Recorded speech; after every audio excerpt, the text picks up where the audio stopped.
Hello future RNs. Okay, this is Sir Josh and ang pag-uusapan natin for this recorded lecture is about your systemic lupus erythematosus. Okay, so pagdating kay lupus, this is under your autoimmune disorders. 'Di ba? Pag sinabi kasi nating autoimmune disorder, okay, normally, okay, your immune system should be working for you. But pagdating sa autoimmune disorder, your your immune system works against you. Ibig sabihin, kinakalaban niya yung mismong sarili natin. Okay, so yun ang ibig sabihin ng mga autoimmune disorders natin. So with your SLE, okay, your SLE kasi, this is, tawag dito, a chronic inflammatory disease of your connective tissues natin. Ibig sabihin, there is a problem doon sa mga connective tissues natin in our body. So, pag iisipin natin, sir, ano po ba yung mga iba't ibang connective tissues natin in our body?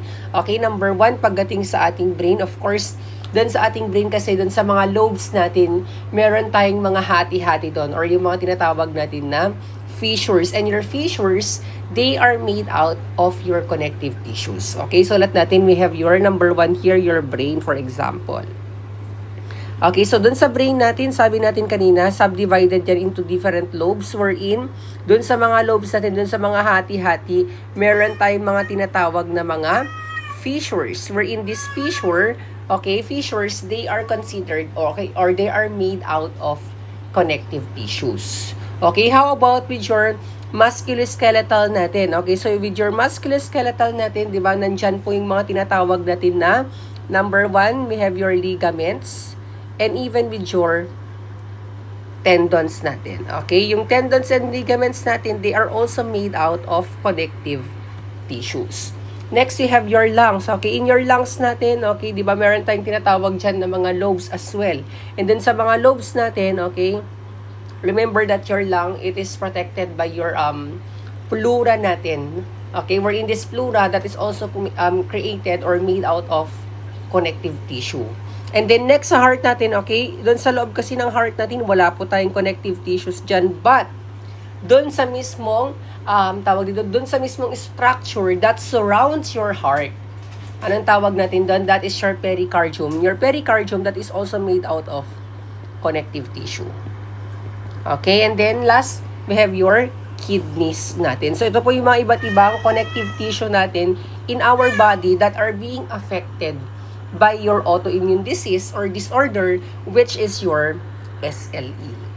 Okay, so next naman tayo here, ano pa yung definition natin dito? This is considered as a systemic inflammation with periods of remission and exacerbation. Ibig sabihin, pag remission, okay, ibig sabihin ng remission and exacerbation, kapag na-trigger pa natin yung mismong disease natin, okay, pag sinabi kasi natin exacerbation yan, pag na-trigger mo yung disease natin, mas malala yung mga clinical manifestations na lalabas kay patient na merong SLE. Okay, so yung tinatawag natin na merong flare-ups or exacerbation pagdating kay SLE natin.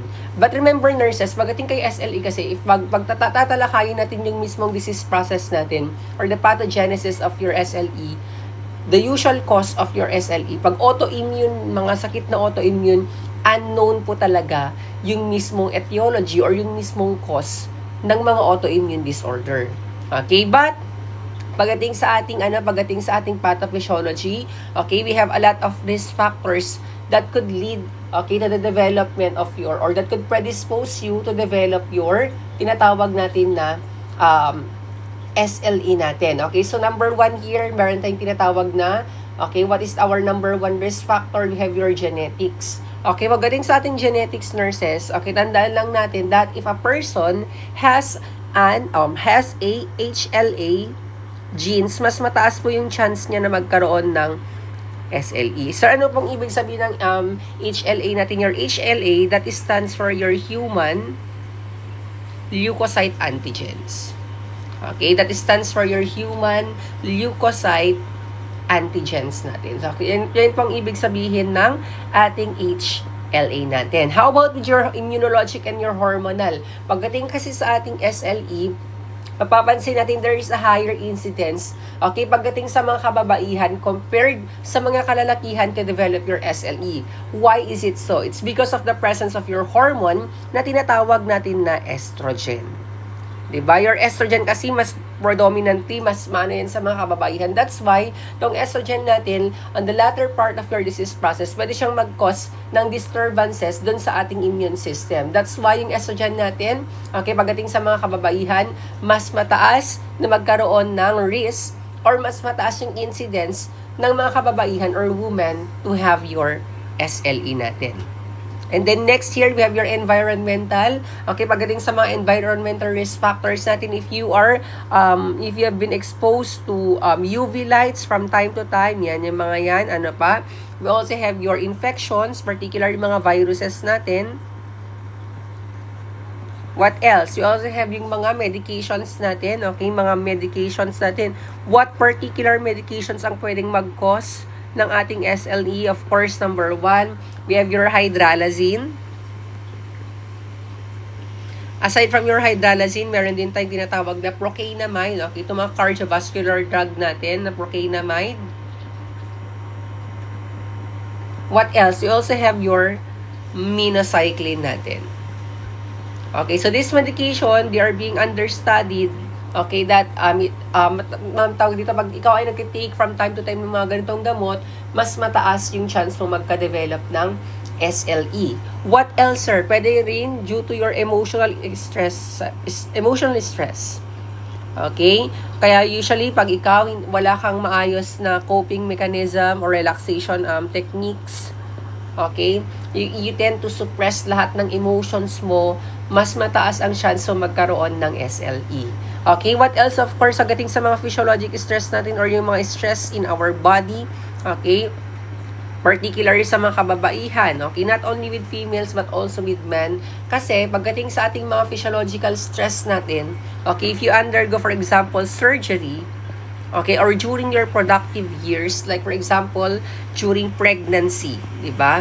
Mas mataas yung chance natin na magkaroon ng stress in our body kasi we undergo a lot of physiological changes pagdating sa ating pregnancy as well with your surgery.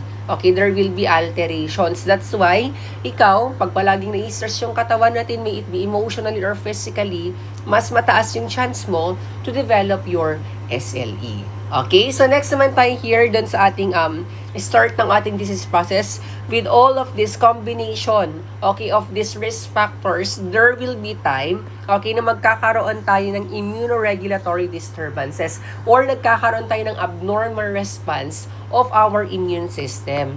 That's why, ang mangyayari dito pag nagkaroon ng disturbance is that your body's immune system loses its ability, okay, to distinguish yourself from non-self. Ibig sabihin, nagkakaroon na siya ng problem, hindi niya na na-identify, hindi niya na na-distinguish yung kanyang sarili doon sa mga bagay na hindi naman connected sa kanya or dapat or naturally or originally is hindi sa kanya.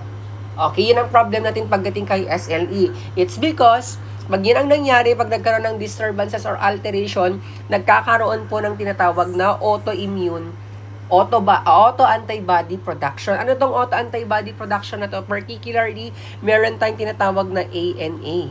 Anong ibig sabihin ng ANA natin, nurses? That is your that is your anti-nuclear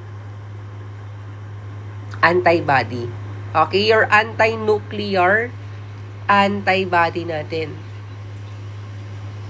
Wherein these anti-nuclear antibodies natin, okay, 95% ng mga tao na merong SLE is merong ANA. And usually, ang ginagawa kasi ng ANA natin is that it produce against, okay, those antibodies produce against the body's own cell and even with the nuclear material. Wherein, kapag yan ang nangyari, what will happen? Nagkakaroon ng immune complex formation and deposition. It's because once your antibody combines dun sa mga target na antigens na nag-i-invade sa ating immune system, okay, these immune complexes, anong ginagawa ng mga immune complexes natin as we've discussed also with your hypersensitivity, they tend to what? They tend to circulate in the bloodstream. Okay, nagsisirculate po sila sa bloodstream natin, and normally hindi po kasi masyadong malalaki po kasi yung particle ng ating mga immune complexes, and that's why hindi po sila basta-basta natatanggal outside from your body. And once they circulated in your bloodstream, what happens is that nagkakaroon ng deposition. Ano nangyayari? Nagkakaroon ng deposition saan? They deposited on what? On the various tissues of our body. Okay, natatrap po sila sa iba't ibang tissues inside our body, like your what? Sabi natin kanina, pwedeng matrap yan saan? Pwedeng matrap yan sa kidney natin, sa heart, and even with your skin, okay, with your brain, and then lastly, pwedeng matrap yan sa ating mga joints natin. Okay? And pag yan ang nangyari, okay, nagkakaroon po kasi ng tinatawag natin na complement activation or your complement system. Ano nga ba si complement system natin? Your complement system natin, these are just group of proteins, no? Okay, these are just group of proteins natin, okay, that promote what? That promote inflammation. Okay, so yun po yung tinatawag natin na complement system natin. Okay, your complement system, these are group of proteins that promotes what? That promote inflammation or that triggers a lot of inflammatory process in our body. And kapag nagkaroon ng complement activation, that's the time na nagkakaroon tayo ng inflammation all throughout our body. Okay? Bakit siya nagkakaroon ng inflammation? Of course, number one defense ng ating katawan, there will be an tinatawag natin na an-inflammatory cell recruitment. Ibig sabihin, okay, yung mga neutrophils natin, di ba? Remember your neutrophils natin, yan ang pinakamadami or pinaka-dominant na type ng WBC natin. Okay, your neutrophils natin, same also with your macrophages, okay, that are responsible for your phagocytosis. Dumadami yan dun sa mismong site kung saan natatrap or kung saan, tawag dito, nade-deposit yung mga immune complexes natin. That's when nagkakaroon ng inflammation, and pag nagkaroon ng inflammation on the latter part of your disease process, nagkakaroon po ng tinatawag na disease tissue damage, okay, due to the release of your what? Syempre paglalaban yung mga neutrophils, macrophages, also with the antibodies and everything, nagkakaroon po kasi ng release of your what? Enzymes and your free radicals natin. Okay, nare-release po yung mga iba't ibang enzymes and free radicals natin, wherein these enzymes and free radicals, okay, they cause what? They cause chronic inflammation. That's why itong ating, tawag dito, itong ating SLE natin is considered as a chronic inflammatory disorder. Okay? Pag nagkaroon po kasi ng chronic inflammation, pwedeng mag-cause yan ng tinatawag na necrosis and scarring of your tissues natin. Okay, so that is just the disease process of your tinatawag natin na ating SLE natin. Okay, so let's proceed now with your 11 criteria to diagnose your SLE. Okay, so number 1 here, so alam na natin kung saan yung mga iba't ibang connective tissues natin, di ba? Okay, number 1 here, okay, pagdating sa ating criteria ng ating SLE, that doesn't mean na dapat lahat is, wag dito, lahat ng mga 11 na criteria natin to diagnose your SLE is present with your patient. Hindi po. That's why, etong SLE kasi natin, okay, tinatawag din natin siyang what? It is also known as your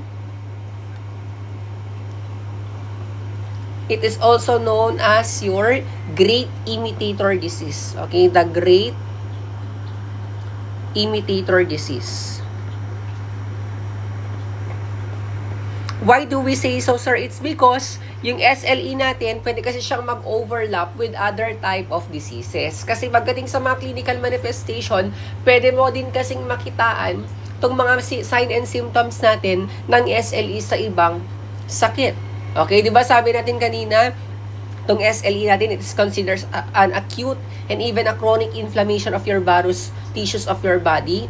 And ang problem kasi sa SLE natin, no, it's treatable but not curable. No, wala pong gamot ang SLE natin. Mostly naman sa ating mga autoimmune diseases, wala talaga siyang gamot. And usually pag ganun ang nangyayari, nagkakaroon talaga tayo ng lifetime problem. Okay, so mag-start tayo with your number 1 criteria. If your patient presents, okay, a butterfly rash. Okay, meron siyang butterfly rash. Ano pong itsura ng butterfly rash? Ganito po siya. Okay, making your butterfly rash as your what? This is considered as your pathognomonic sign okay, of your SLE. Okay, making your butterfly rush, or yung tinatawag natin na other name for your butterfly rush, tinatawag din natin siyang malar rush or malar rush. Okay, so yan po yung other term natin for your butterfly rush as your pathognomonic sign of your SLE. Ganito po yung itsura niya dun sa mismong face natin. Di ba? Para siyang si Sasa girl. Okay, na nasobrahan sa blush on, pero hindi po yan blush on, but that is just a rush. Okay? So next naman here, we have your discoid rushes. Okay, yung discoid rushes natin kasi pwede kasing makitaan yan, no? Parang kumbaga tong discoid rushes natin, pag titignan natin, it is like, para siyang yung psoriasis natin. Okay, psoriasis vulgaris like siya. Okay, so baka kasi mamaya, magkaroon tayo ng tawag dito, magkaroon tayo na, makonclude natin na psoriasis siya pero hindi naman pala. Okay, or the other way around, SLE siya pero hindi naman pala. That's why sabi natin kanina, this is considered as your great imitator disease. And makikita natin dito sa illustration, there is a silver white plaque. Okay, meron tayong silver white plaque.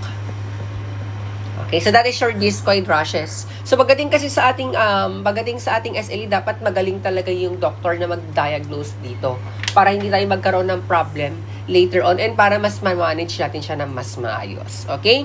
So next here, yung patient natin pwedeng magkaroon ng photosensitivity. As you can see with our illustration, grabe yung kanyang sunburn. Okay, nagkaroon siya ng severe sunburn.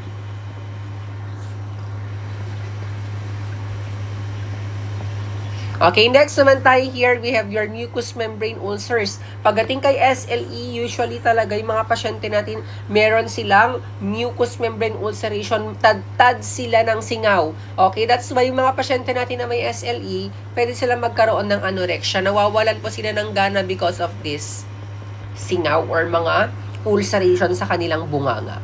And then next year, pwede sila magkaroon ng arthritis. Why is it so? Kasi sabi natin, pag nagkaroon ng deposition of your immune complexes doon sa mismong mga joints natin, pwedeng mag-cause yan ng ating arthritis, particularly since this is an autoimmune. Okay, yung patient natin pwede siyang magkaroon ng rheumatoid arthritis. Diba? Akala mo lang rheuma lang siya, diba? Pero hindi pala, SLE pala siya. Okay? And then next year, of course, you have your pleuritis and your pericarditis. Okay, nagkaroon ng inflammation dun sa ating pleura, also with your pericardium natin. And then next year, we have your kidney abnormalities, wherein this kidney abnormalities talaga, this is actually considered as one of the reason kung bakit namamatay yung patient natin na merong SLE. It's because the most common cause of death of your patients na merong SLE will be your renal failure. Okay, nagkaroon sila ng renal failure natin. And then next year, we have your brain irritation. Pwede kasing magkaroon ng CNS effect or CNS tawag dito, damage dun sa mga patient natin na merong SLE. Like for example, pwede silang mag-manifest ng seizures. Okay, so let natin, pwede silang mag-manifest ng seizures. Okay, what else? Pwede rin sila magkaroon ng mga iba't ibang psychological changes. Like, pwede sila magkaroon ng acute and chronic, acute state of your confusion, or pwedeng ma-disrupt yung kanilang yung kanilang HID. Pwede silang pwedeng ma-disrupt yung kanilang psychosocial state, psychological state, di ba? Pwedeng magkaroon ng hallucination, pwedeng magkaroon ng illusion and even major delusion. Kumbaga, para nagkakaroon sila ng since meron silang acute state of confusion, para nagde-delirium yung mga pasyente natin na merong SLE. And then, pagdating sa ating blood count abnormalities, makikita natin sa mga pasyente natin is that meron silang tinatawag na pancytopenia. Okay, meron silang tinatawag na pancytopenia. Pagdating sa pancytopenia natin, anong pwedeng mangyari kay patient natin? Pag nag-CBC si patient natin, pwedeng mababa ang kanyang RBC. Ibig sabihin, meron siyang presence ng anemia. Okay, what else? We also have here your pagbababa ang WBC natin. Pwede siyang magkaroon ng infection. Okay, mas mataas yung risk niya na magkaroon ng infection or yung tinatawag natin na leukopenia. Okay, and then what else we have your mababa din ang kanyang platelet count. Okay, that's why yung mga patient natin na merong tawag dito na merong SLE, meron silang thrombocytopenia. That's why mas mataas yung kanilang risk to develop your bleeding. Okay? What else here? Meron silang mga immunologic disorder, okay? Pag titignan natin si patient natin na merong SLE, meron silang abnormal immune test. Okay? Pagdating sa ating diagnostic that will be discussed later on, meron silang presence ng what? Meron silang presence ng anti-DNA or yung tinatawag natin na anti-Smith or SM antibodies natin. Okay? That usually, normally naman talaga, makikita talaga natin sa mga pasyente na merong bone cancer. But since great imitator kasi talaga itong SLE natin, pwede natin silang makitaan ng positive results of your anti-DNA or your anti-Smith antibodies. Okay? So, ito anti-Smith antibodies. Okay? And then next, we also have here, nakakaloka kasi pag meron kang SLE, pwede kang magkaroon ng falsely positive saan? Falsely positive blood test for what? STD for syphilis. So, diba? Akala mo is, tawag dito, very sexually active yung pasyente mo na merong, tawag dito, na merong positive result dun sa kanyang syphilis. Pero wala naman pala siyang boyfriend, wala siyang asawa. Meron lang pala siyang SLE. And then, aside from that one, pwede siyang magkaroon ng lupus anticoagulant. And then lastly, they are also positive for your what? Positive with your lupus erythematosus prep test natin. Okay, di ba maraming mga immunologic disorder na pwedeng mag-overlap dun sa ating SLE. And then, of course, here, the last one, we have your anti-nuclear antibody. Okay, or your ANA, this is considered as your what? Hallmark sign ng patient na merong SLE. Okay, so yan po yung iba't ibang criteria natin to diagnose your SLE. Sabi naman natin kanina, it doesn't mean, okay, or it doesn't, it will not require na dapat yung 11 na manifestation na to dapat meron kay patient. Dapat at least 4, okay, then you could consider it as an SLE, as a SLE. Okay, so makikita natin dito, meron tayong illustration here, di ba? Ang dami-daming system ng ating katawan ang pwedeng maapektuhan ng ating SLE. Ayan na siya, lumalabas na.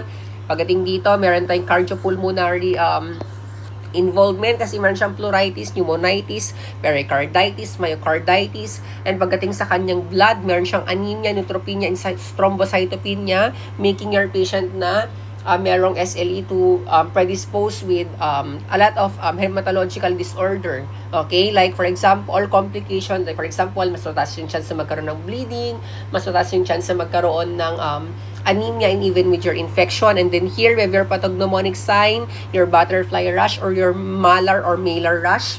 Okay, oral ulcers, ayan, CNS symptoms, sabi natin kanina, di ba, pwede siya magkaroon ng seizure or brain irritation, di ba, psychological changes. Okay, what else, ayan, pag naapektuhan naman yung kidney ni ate mo, ayan, pwede siya magkaroon ng lupus glomerulonephritis, okay, as part of the complication of your SLE, pwedeng lumaki ang kanyang spleen. Okay, what else? Okay, pwede siya magkaroon ng osteoporosis, fingertip lesions, myositis dun sa kanyang muscles, polyarthritis, and even major lymphadenopathy or problems or disorder in your lymph nodes natin. Okay, so let's sign here with your diagnosis and treatment naman po tayo. Okay, pagdating sa diagnosis and treatment natin, makikita natin dito, ang dandaan lang natin pagdating sa diagnosis natin, dapat mag-base tayo saan? Dun sa mismong, ayan, dun sa mismong, ating patient history as well as with the physical examination together with your laboratory test. Because through this combination of your clinical findings and lab test natin, makikita natin dito yung mga manifestation that can involve many body system. So, kailangan natin mag-base on sa patient history natin and even with your physical examination so that we could assess if there are signs, okay, like for example, meron siyang fatigue. Okay, systemic yung approach natin ba? Meron siyang fatigue, meron siyang joint pain, rashes, okay? May it be a malar or butterfly rash or discoid rash in combination. Meron siyang photosensitivity, what else, and any other symptoms, okay? And of course, pagdating naman sa ating laboratory test natin, mag-start tayo with your CBC. Wherein in your CBC, ang kailangan lang nating tandaan dito is that, okay, bakit kailangan niya mag-undergo ng CBC? Kasi possible yung patient natin na merong SLE. Sabi natin kanina, pwede siya magkaroon ng anemia. Okay, what else? Pwede siya magkaroon ng leukopenia. Okay, mababa yung kanyang WBC. And then lastly, pagbababa ang kanyang, tawag dito ang kanyang platelet count, pwede siya magkaroon ng thrombocytopenia. Okay, because bakit siya nagkakaroon ng problem when it comes to its hematology? It's because of the autoimmune destruction. Okay, nagkaroon kasi ng autoimmune destruction also of your mga blood cells natin or blood elements natin.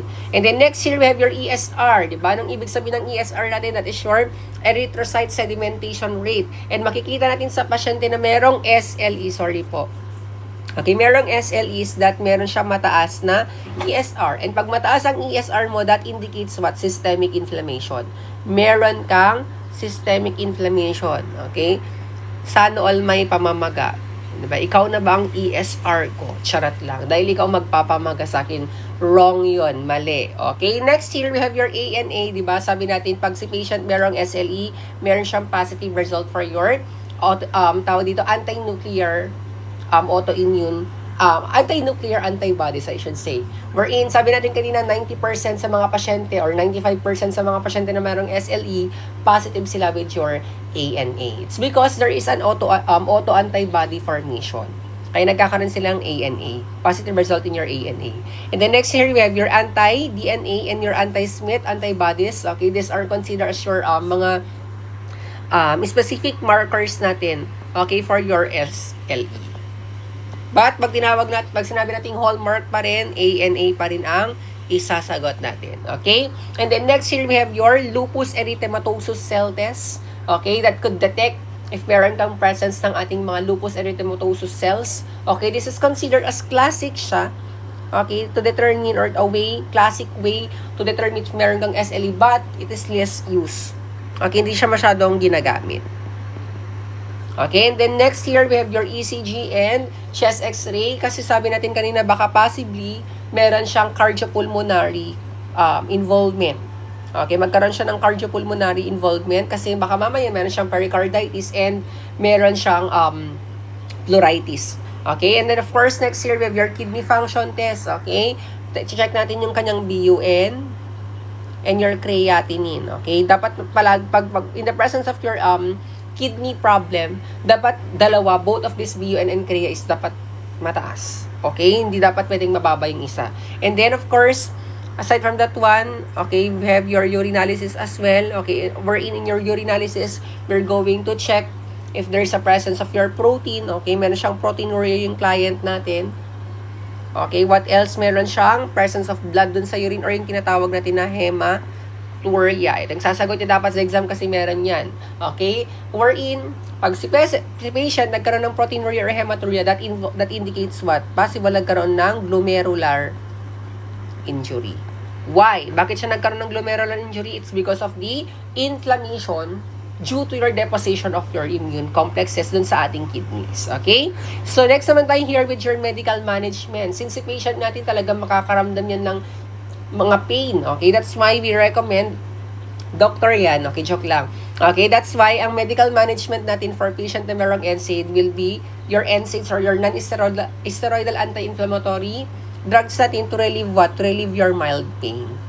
Okay, to relieve your mild pain. What else? Okay, dun sa kanyang joints, di ba? Kasi meron siyang arthritis yan si patient. And of course, what else? With your stiffness ng kanyang mga kasukasuhan. Okay? What else? We have your corticosteroids. This is your, yung corticosteroids talaga natin, that is your main, that is your main therapy natin for patient na merong SLE.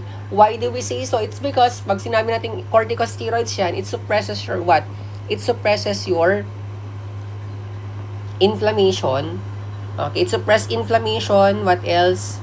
Okay, even with your immune response natin, nasusuppress na po kasi yung mga immune responses natin during exacerbation or during flare-ups ng ating SLE.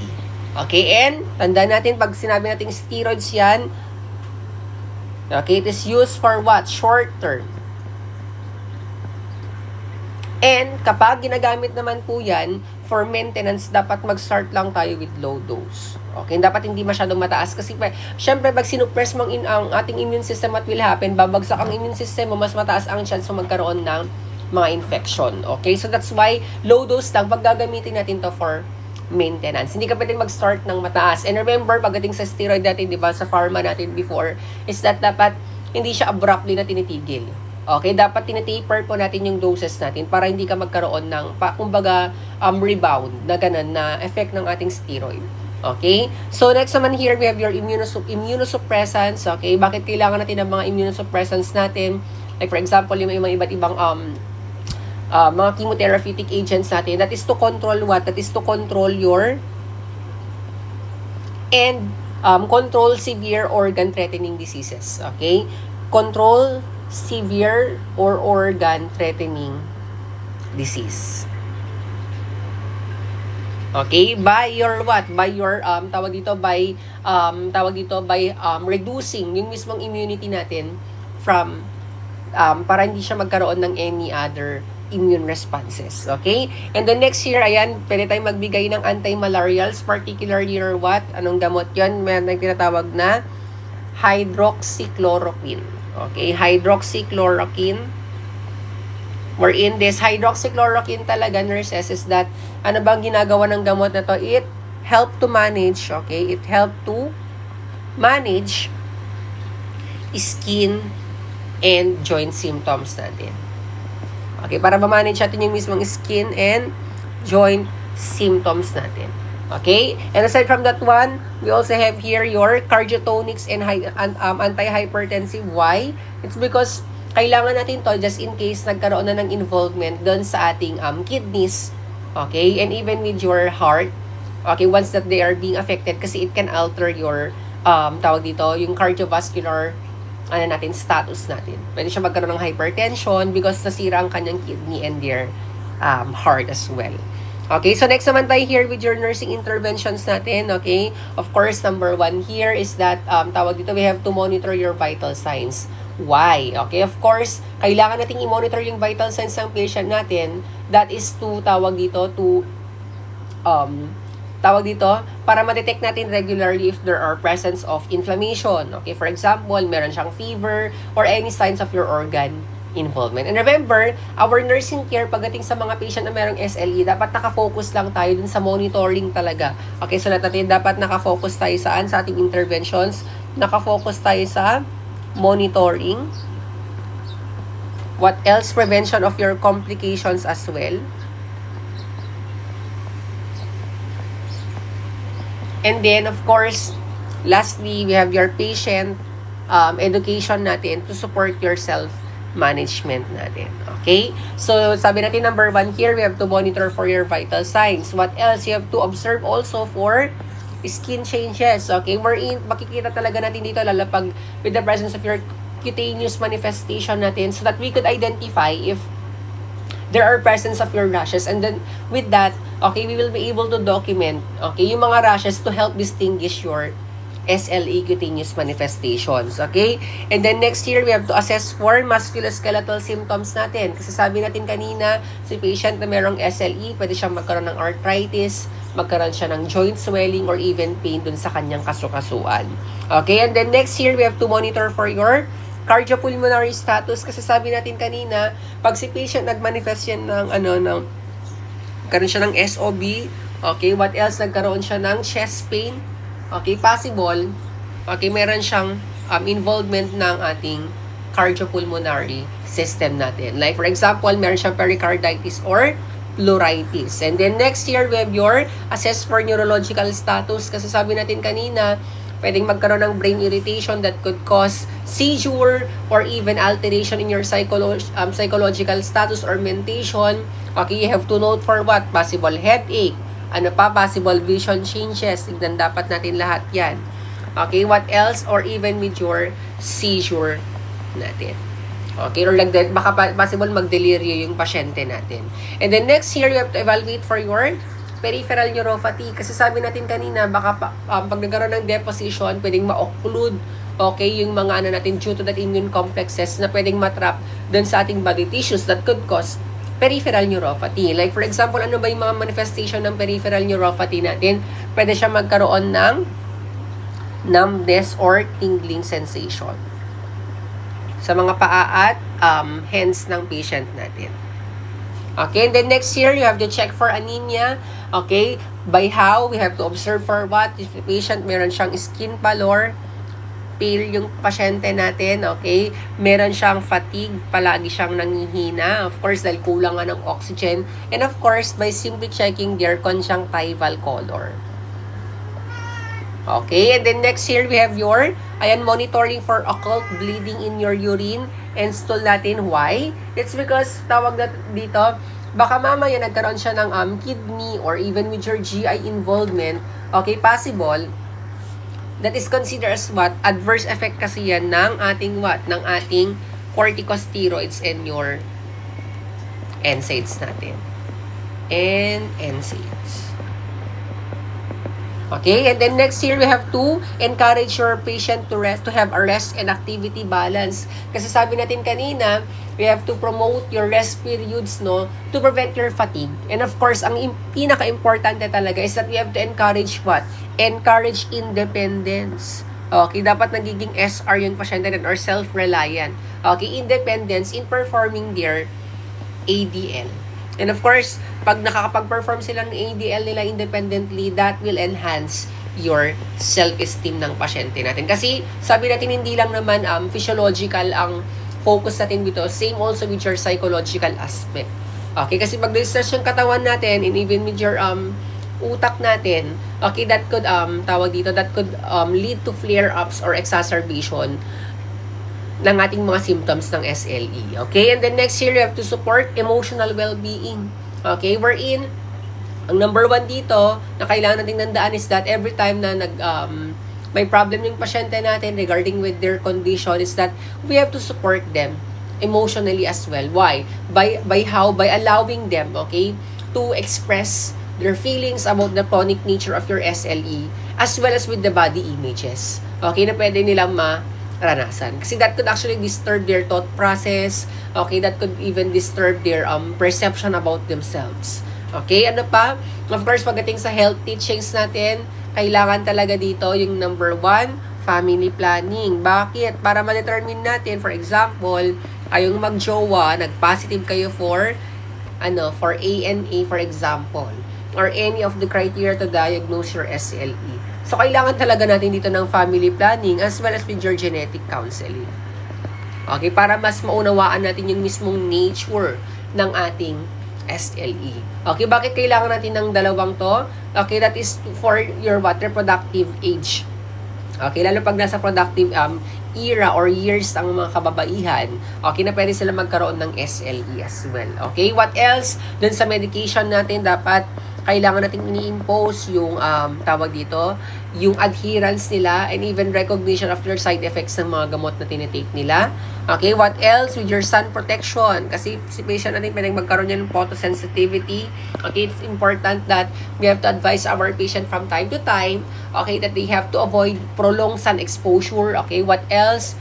Ano sulat natin? Avoid sun exposure. Okay, ganyan na lang yung natin, drawing natin. What else? Also with your use of your sunscreen, kailangan natin silang tawag dito, in-instruct na dapat gumamit ng sunscreen every time na lalabas sila.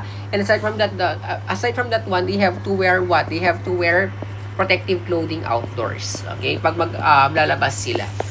Protective clothing. And then lastly, kailangan natin tandaan is that your regular check-up. Okay? Regular follow-up for lab monitoring. Okay? Dapat na monitor natin from time to time yung kanyang laboratory results. And of course, to prevent your flare-ups or your exacerbation. Kasi sabi natin kanina, what is our goal to top the board exam? Hindi po. What is our goal of treatment and management of your patient na merong SL is that number 1, kailangan kasi natin ma-prevent yung mismong progressive loss, okay, ng mga organ function natin. Kasi sabi natin, there are multiple involvement of your organs here pagdating sa SLE. So, dapat na prevent natin yung progressive loss of your organ function. Ano pa? Kailangan nating ma-reduce yung mismong likelihood of your acute diseases, okay, or disorder natin pag nagkakaroon siya ng tawag dito, ng flare-ups or exacerbation. Ano pa? We have to minimize as well yung tawag dito, yung mismong disease-related disability that this SLE could cause to us. Okay, pag pwede ka magkaroon ng disability at the latter part of this disease. So, kailangan dapat ma-prevent natin yon. And then, of course, lastly, kailangan nating ma-prevent yung mga complications from your therapy natin or yung mga mismong medical management natin. Kasi pagdating sa ating medical management, sabi nga natin kanina, pagdating sa therapeutic management natin, dapat maturuan natin yung mga pasyente natin, no, to recognize if there are clinical changes, no, ng mismong sakit nila, so that we could require, that will suggest possible adjustment dun sa therapy natin. So, dapat maski mga side effects or mga adverse effect, dapat nanonood yan ng pasyente natin so that we could recognize that one, okay, and then marirealize natin or tawag dito, we will require if there are any adjustment dun sa mismong therapy ng pasyente natin. And of course, pagdating dun sa mismong regular monitoring natin ng mga laboratories natin, clinical and laboratories natin, di ba? Tawag dito, with that results kasi, we will be able to assess, okay, yung mismong disease activity natin. Okay? So that with your laboratories and your any other clinical test natin, doon natin makikita yung mga iba't ibang features natin if there are a positive active inflammation kay patient during their flare-ups or during their tawag dito, during the exacerbation of your SLE. Okay, so yan lang po yung discussion natin about your systemic lupus erythematosus.